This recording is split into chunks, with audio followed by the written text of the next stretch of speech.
it's all collapsed. It's like an accordion. It's like a shade put together. And the way I figure it, this is a wing.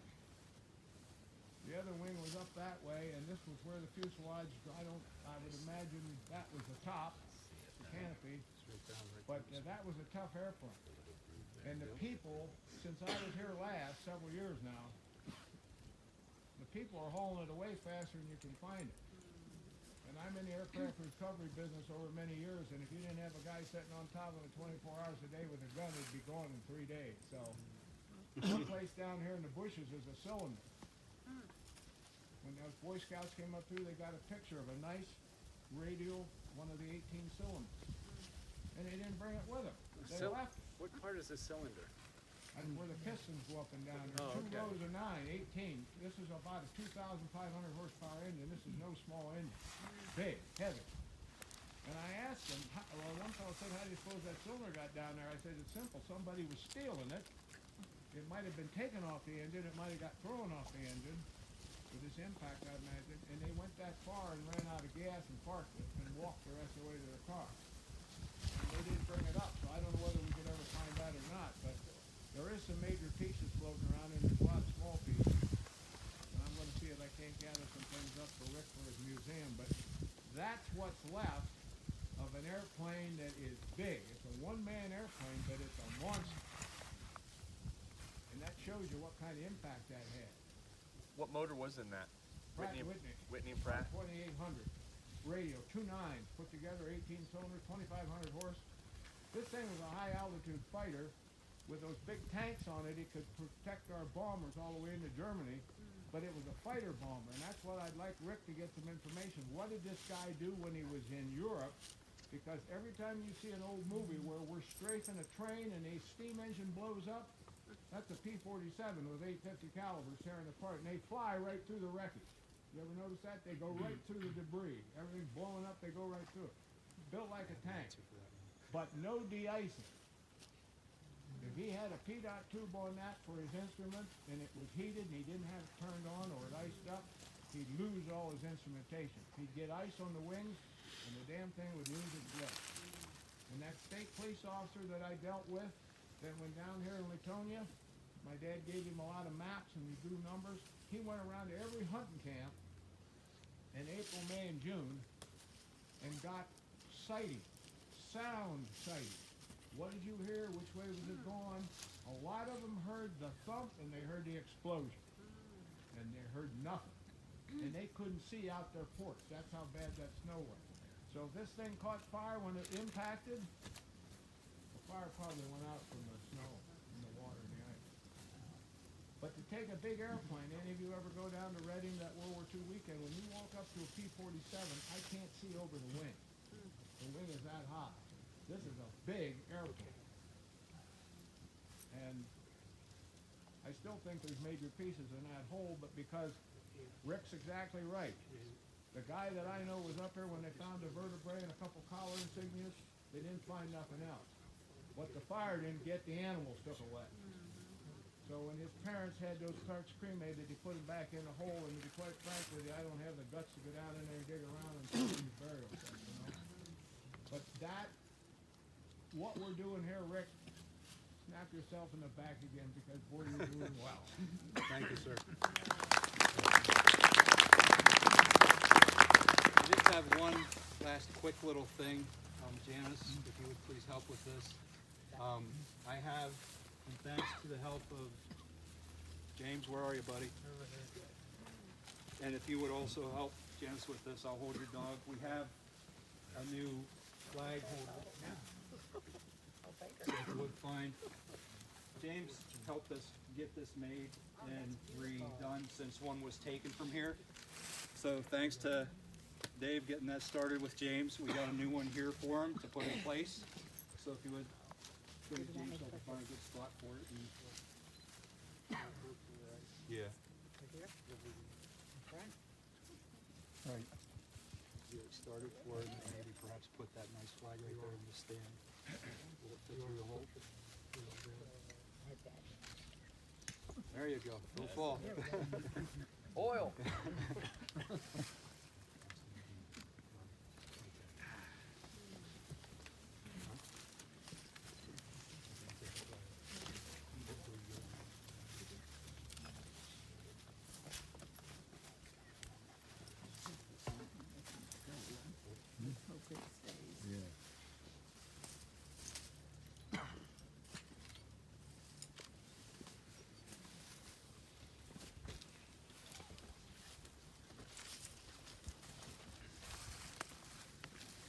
At this time, if there's not any other questions, Matt, if you would kindly honor us with the benediction for today's service and gathering. Let's go through the Lord in prayer. Lord, we thank you so much for Captain Ritter and men like him all over our country. We pray that today will give us a deeper impact of his courage and what he's done for our country, and that we will never forget it. Go with us as we leave this place. Be with us. Give us strength. Let us keep you in our hearts. In Christ's name we love you. Amen. And now at this time, Terry Banfield is going to honor us with the playing of taps.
In closing, I want to thank everybody for coming, everybody that spoke today.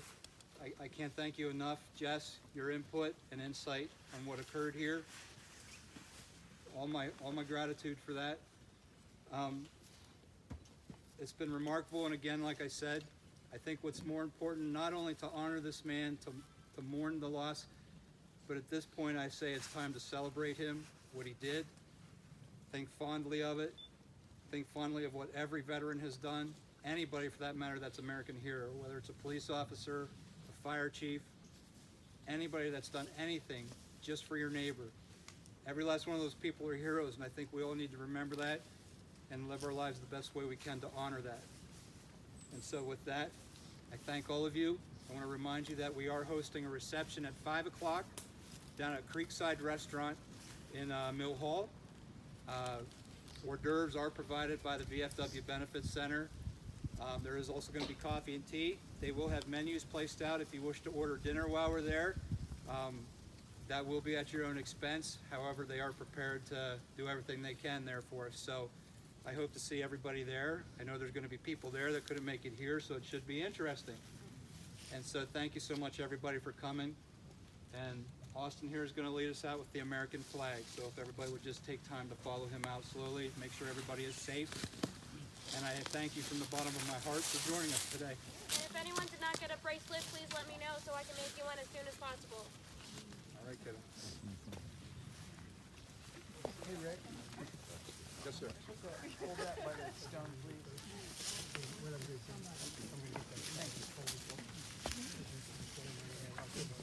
Angle it for you. How's that? I know. I told him I knocked it over, but I didn't. No, I know. But that's all right. Somebody needs to be told him you tried to. Go ahead.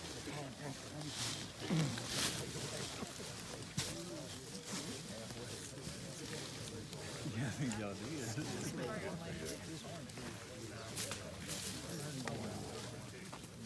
Here, you don't need the flash. Yeah, but you don't get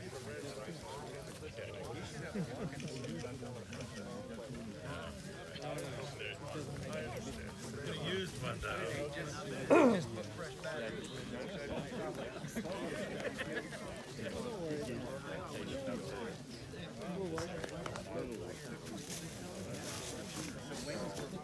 You got 3 credits.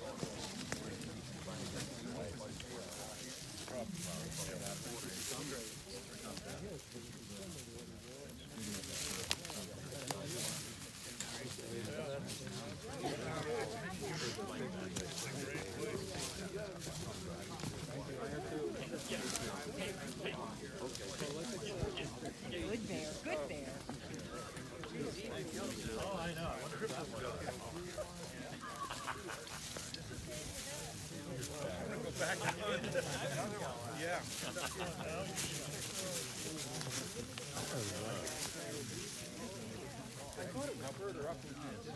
just, basically, anybody that wants to put their name, email, any info like that, if you can start getting people to sign that. You can just see Randy, please do that. That way, anything else you ever want to partake in will be mentioned.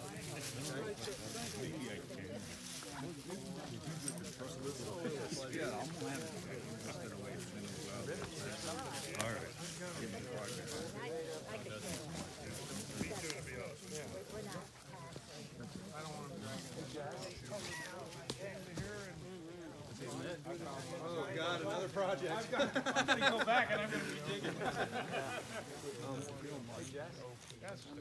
That's what I asked you about. Oh, I'll get them. I don't know where they are. Well, but like the pictures you were taking. Oh, Yeah, I'll get those. These are. Yes, please. Well, I will, yeah, I'll probably want to mail it to you. But I'll get them. Thank you. I'm sure Janice would love some copies too. Yeah, it's hitting so hard. We'll just send you one of that. Yeah, this is where they put the fuel in. This is where the filler was, up on the top.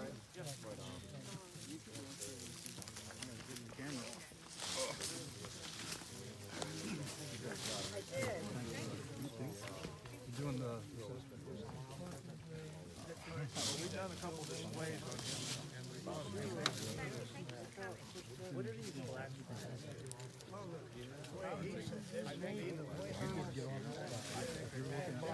and they were self-sealed. Shot through them with bullets. All we can do is guess.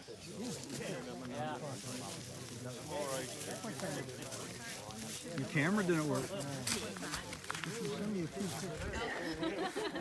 if I write it up with a Milton Standard?